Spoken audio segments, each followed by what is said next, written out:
As parents, our free time is precious. Every day that goes by, more and more is added to our streaming services and our gaming backlogs. So, we've taken the liberty of looking back on 2024 and sharing all of our favorite movies, TV shows, and games. From the latest Marvel, DC, Star Wars, we've got you covered. That's also not all for this episode. We're going to look ahead to 2025 and share our most anticipated upcoming releases. So sit back, relax, and let us guide you through the best of the best. Whether you're a lifelong geek or a dad who's just trying to keep up with the latest trends, we've got something for everyone. All this and more on this episode of Three-Dimensional Dads, where parenting meets geek culture. I'm Jay. I'm Derrick. and I'm Ian. And we're the Three-Dimensional Dads, and we're on video. Ooh, and This back. is crazy. This is what we actually look like. That's right. Ooh. Strike a pose. Meta garbo. I can't do Madonna. Nor do we want you to. No one wants to see that. We actually want to build listeners. So yeah, it's we're recording this December. I'm not wearing my watch, but it's the end of December. It's the 22nd of December, and I'm leaving to go away for the holidays. I know Derrick's got his family in. Ian are you? going to be getting some family stuff going on, and it just kind of makes sense to wrap up 2024 and talk about season 1, which was a full audio podcast, and how good that was, and then talk about 2025 and what we're looking forward to. So I don't know, guys, you got any really quick personal highlights? I'm just excited to be back. Yes. I know, just really it's about time. People have been wanting the Three-Dimensional Dads, and we're going to give it to them. I think it's we have a fan club of one. It's one of my students from school. So shout out, you know who you are. I don't know if I'm allowed to mention Probably names. more than one. Yeah, her sister too. So who's also, they're both in genocide studies. So There you go. Yeah, I'm happy to be back too. It's we're busy dads. This is not only a fun thing to do, it's also our hangout time. So, hey, this is good. This is good stuff. Yeah, so season 1, I think more people saw our podcast than we ever thought would. Yeah. Killed it. Yeah, it went out there, and so many people saw the clips of our podcast, listened to our podcast. It was, definitely made us want to come back and do more. We need the T-shirts. We need we're big in Uzbekistan T-shirts. We have stickers. We do have stickers. Yeah, if you want stickers, send us an email at threedimensionaldads@gmail.com. And you're going to hear that email again at the end, because that's what we do. I think we should get right into it. I definitely had a wonderful experience in 2024 with my geek stuff. I'm going to start with my favorite TV show. Hands down, the best one that I saw this year was The Penguin. Oh my goodness. After the success of the Batman, and far be it from me, look, Robert Pattinson as Batman, I had my doubts too. He killed it. The world building killed it. And Colin Farrell as the Penguin, just classic, iconic take on the Penguin. And the show was good too, because it wasn't a Batman show. It was a mafia show set in the Batman universe. Just a little bit more of a Batman show. No, we have the Joker, and it's not a Batman show. We have the Penguin, not a Batman show. We have Sony's Spider-Man verse with no Spider-Man in it. Yeah, maybe a little. A taste of Batman. You know what? I will tell you this. Every episode, I forgot Batman existed. All I could focus on was Colin Farrell and his acting. Farrell existed. I mean, that accent kidding, right? And that character, wow. It was perfect. Yeah. It was perfect. Great. I thought it was great. Staying on the superhero theme, I know I'm going to get a little crap for this, but my favorite movie of the year, Deadpool and Wolverine. Oh. It was my favorite. It was not the best. There were lots of great films this year. I loved Alien Romulus. I loved Furiosa. But my favorite movie, I've watched it 3 or 4 more times, start to finish, was Deadpool and Wolverine, just because it was fun.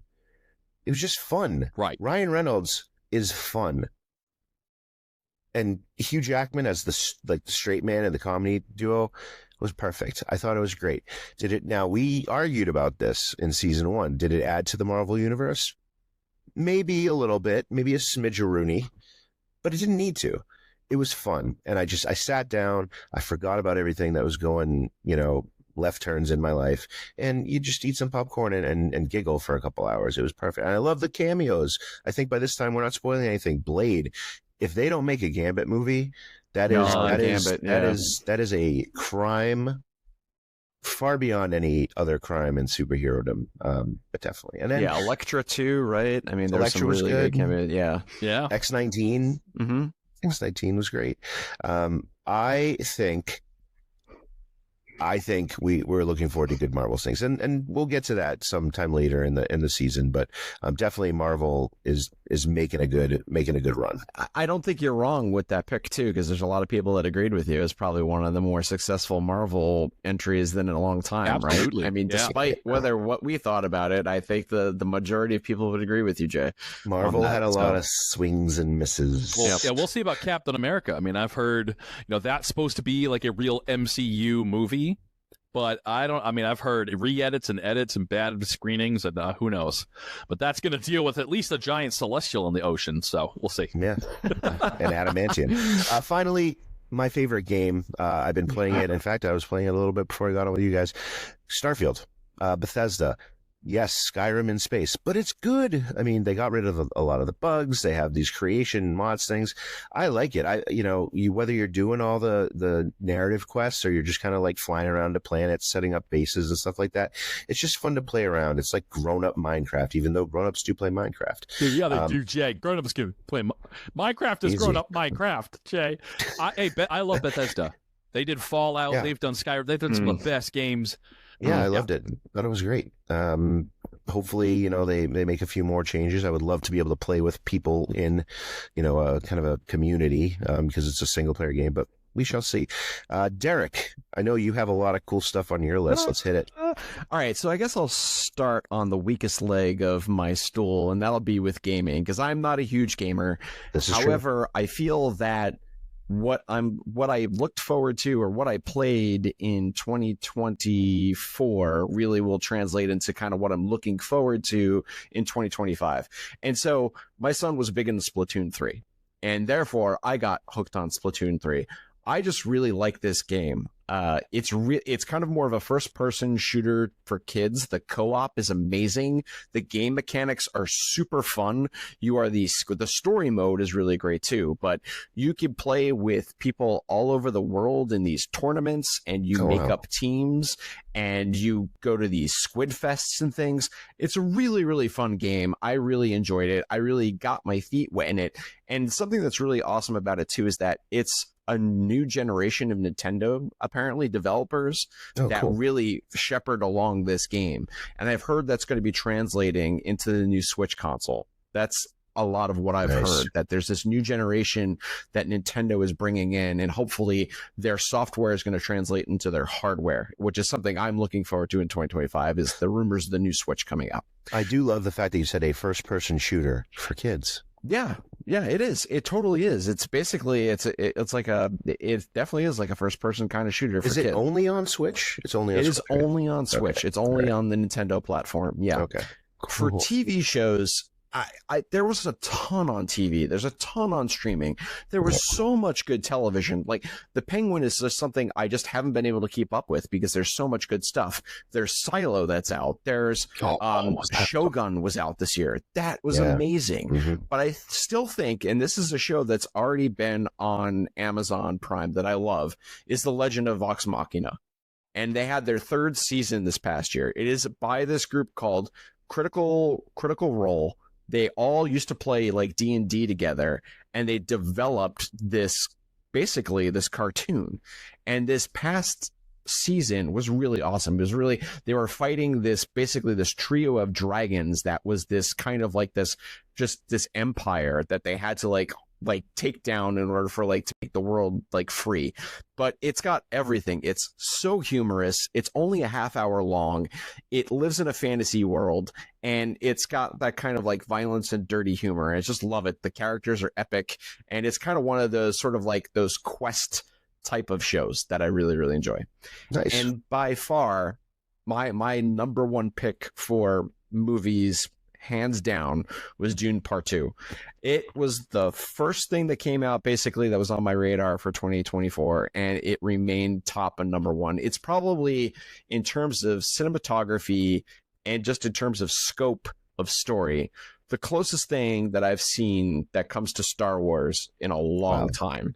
And because we're doing this video podcast, I can actually see the love for it in your face.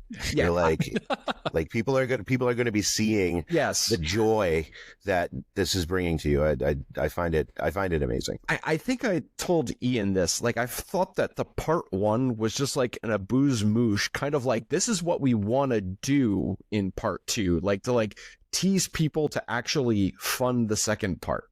I really feel like part 1 did like a disservice to part 2. Oh, wow. I thought it was like that good. It was just, there were 2 separate movies in my personal opinion. There were other things that I really enjoyed too. I thought Alien Romulus was a pleasant surprise. Yes. I thought it was like, wow, I did not expect that at all. Like another Alien movie? Are you kidding me? I've been pretty burned out on Alien movies, but that one, yeah, it was great. Yeah, but by far, I thought that Dune Part 2 was like my favorite movie of the year. Cool. For sure. Ian, what do you got? Sure. So I'm a huge gamer. I'm different here. I'm the gamer of the group. And so it's hard to pick just one. If I had to, it's called Helldivers 2. Oh. And so it is this massive multiplayer game. You usually do it in squads of 4. And it's a kind of a co-op multiplayer, which I love.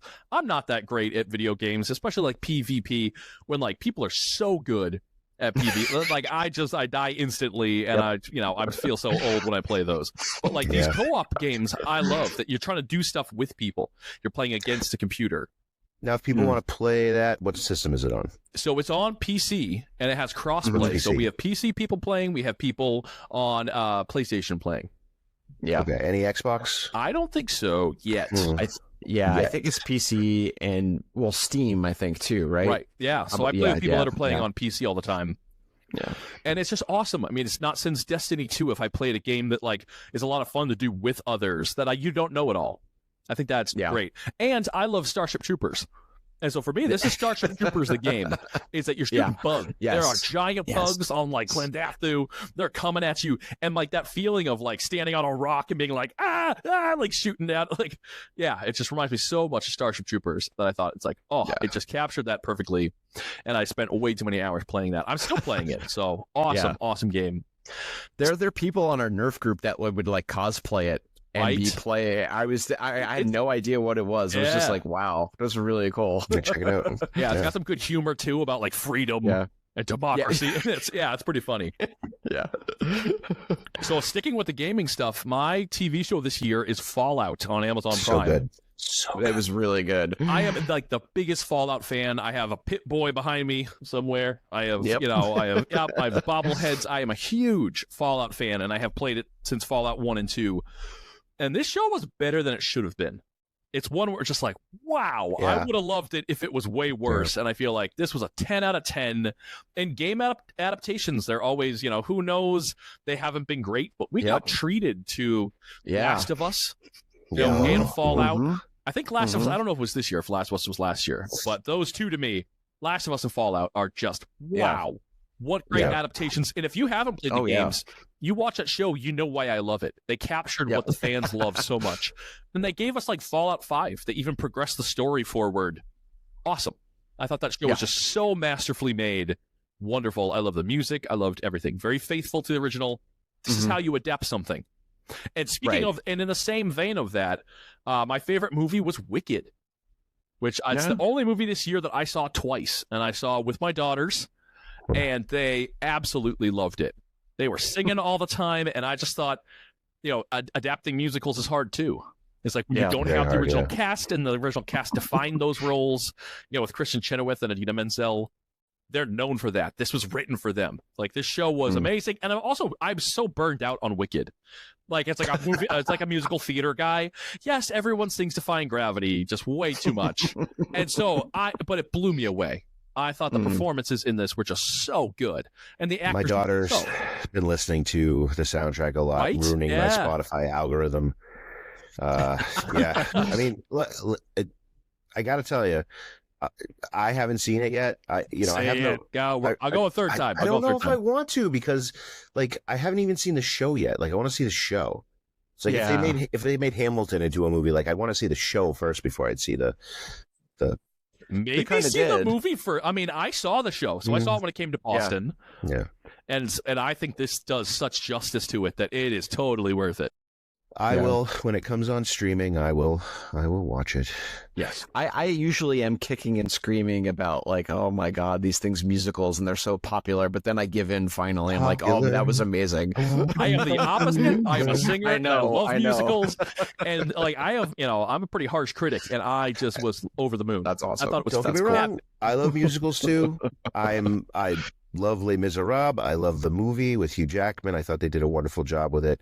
I don't know. It hasn't hit me somewhere. I do love Ariana Grande. Her impressions, Ariana Grande's musical impressions are fabulous. And the thing with this though is the only thing I don't know about it is she did not do an impression of Kristen Chenoweth. She kind of really made it her own. It's really interesting between. Oh, don't get me started on this. I've heard the two. You're talking to the master here. I heard both tracks. I don't think she did. I think she really made it. The songs that I've heard, I think she's made it her own. Okay, so between the two of them, she is the much more faithful to what Kristen Chenoweth did. She's a hardcore Wicked fan, Ariana Grande. Okay. And so she plays a lot of homage, like with the vocal runs and the things she does. She does add her own little stuff in interesting places, where I feel like Cynthia Erivo really goes and does something really different. And, my favorite songs of hers are different than they were with Idina Menzel. So, I think between the two of them, the part of Elphaba felt really different, where, there was much more, it felt like more of an homage. Yeah. So you're saying that it was Wicked awesome? Oh my God, it was. Well, that's kind of weird in Boston. Go see Wicked. You're like, oh yeah, go and see Wicked. Oh, Wicked what? Go see Wicked, kid. Oh yeah, Wicked. I mean, 2024, great. 2024 was great. Good stuff. I think so much stuff. Yeah, I think that 2025 though is going to blow 2024 out of the water. So, Derrick, hit us. What do you got? Well, we can hope. So.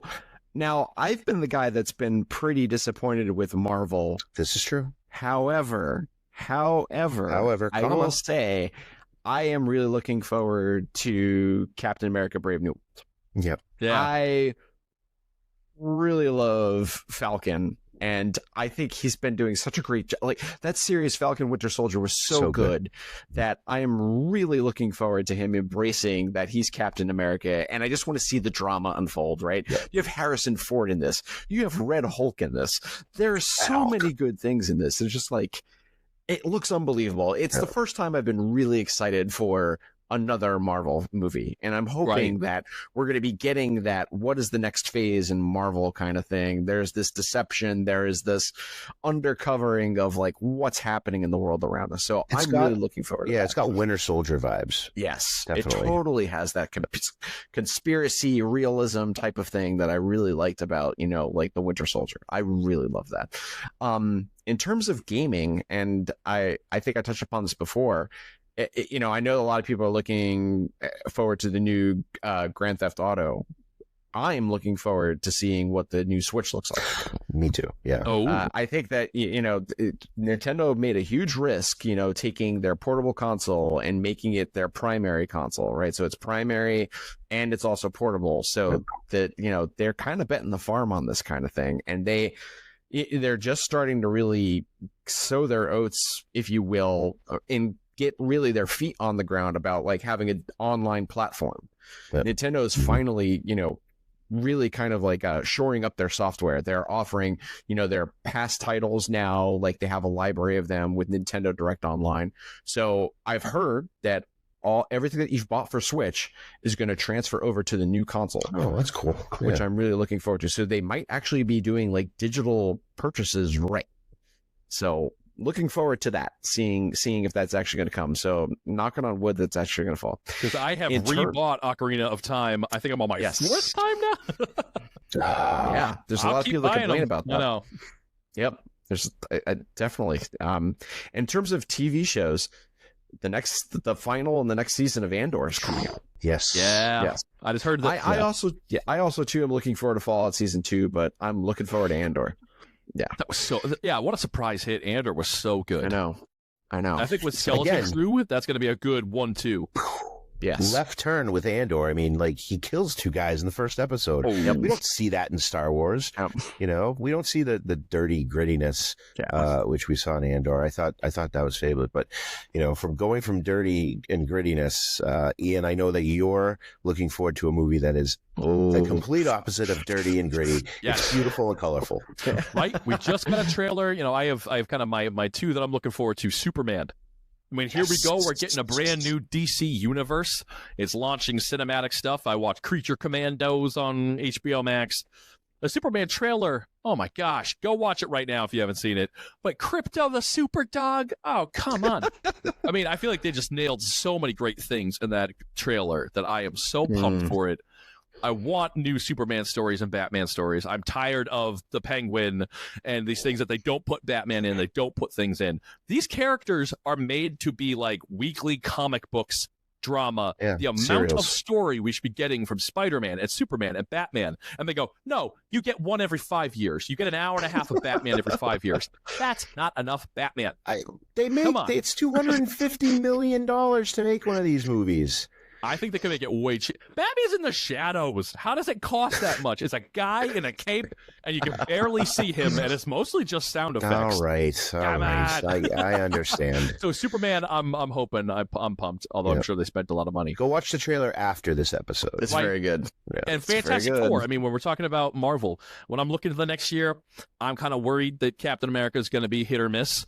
Really, it's Fantastic Four, because the next movies that are coming up, Doomsday, we're getting Doctor Doom, and you know, and that's just going to be awesome. Where it's leading to. So I want to see Fantastic Four. I love Pedro Pascal. It's a horse race now. DC and Marvel are in a horse race. Yes. So I'm pumped. I think that's going to be really cool. I think the Fantastic Four, they're called the first family of Marvel, and I love that kind of family dynamics. Like The Incredibles is one of my favorite superhero movies. Yeah, they could do so much good stuff with that, and I think they could. Awesome. Gaming, as I'm talking about next year, Ghost of Yoti, which is a sequel to a game, Ghost of Tsushima, that's on PlayStation. Amazing samurai game. It has this like art direction, and it's just creative. There's sword fighting with different styles, and so you learn all these different styles and things, and it's in like feudal Japan, and it's just absolutely breathtaking visuals. So that's cool. TV shows, Fallout Season 2, that's my one. Yeah. Where Season 1 was so great that like I cannot wait to see that. I will be staying up late at midnight and like hitting play on Amazon. I'll hit refresh on Amazon Prime to watch it.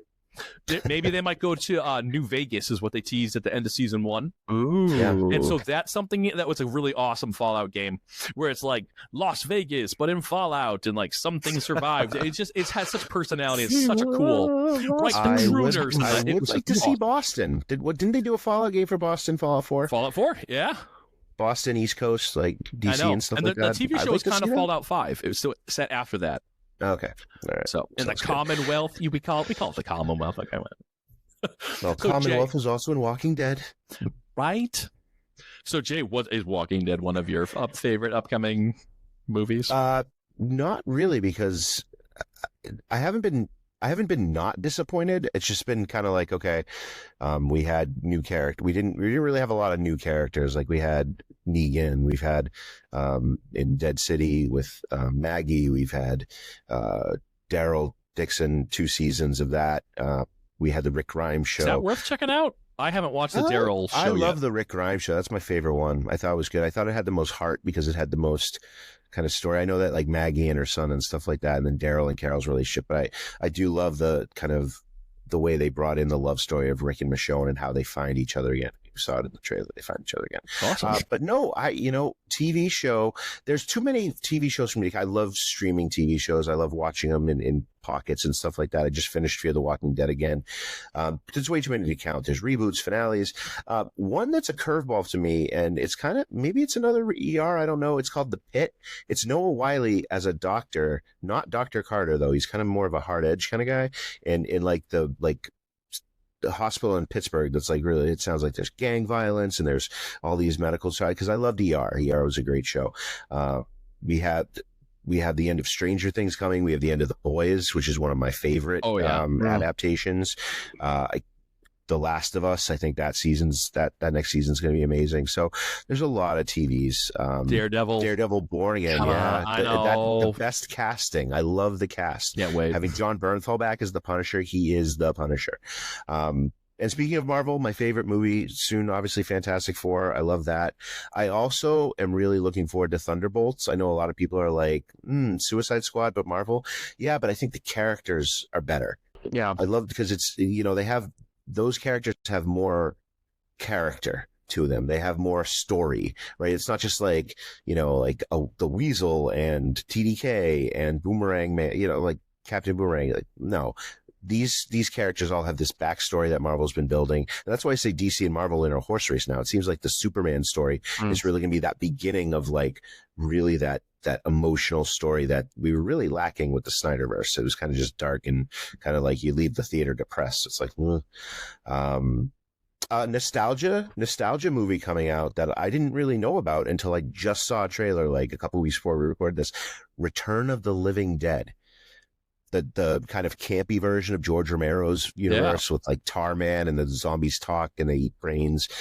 There's a remake coming out for Christmas next year. It's a year away. They have this trailer where all it is, it's Tarman in shadow dragging a Christmas tree through a cemetery and he like unplugs the light and it's just Tarman returns.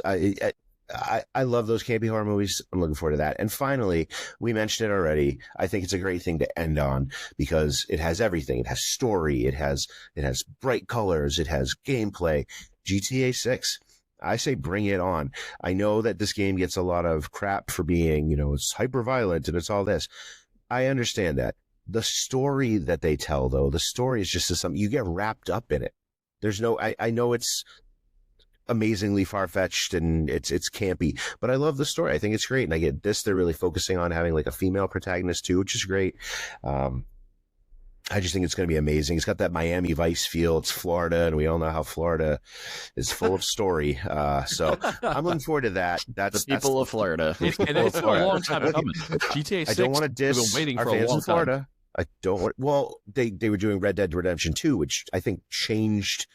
It set the bar for those story games, those open world story games. Red Dead Redemption 2. They're amazing. So GTA 6, bring it on. And with that, I think we wrapped everything up. I think there's bows on the presents, and we're just waiting for it. So that's it. Light the candles.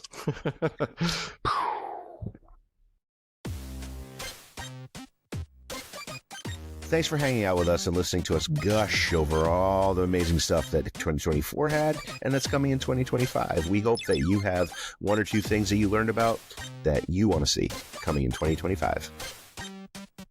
That's right. And if you want to find us, check us out at 3 Dimensional Dads. Follow us on YouTube, Instagram, TikTok at 3 Dimensional Dads, or email us at 3dimensionaldads@gmail.com. We want to hear from you. On the next episode of 3 Dimensional Dads, we're talking toys and parenting. As kids, we play with them, and as parents, we must purchase and then inevitably step on them in the dark. It's that festive time of year where the three of us are quested to find bigger and louder and more expensive toys than last year. And all this and more on the next episode of 3 Dimensional Dads.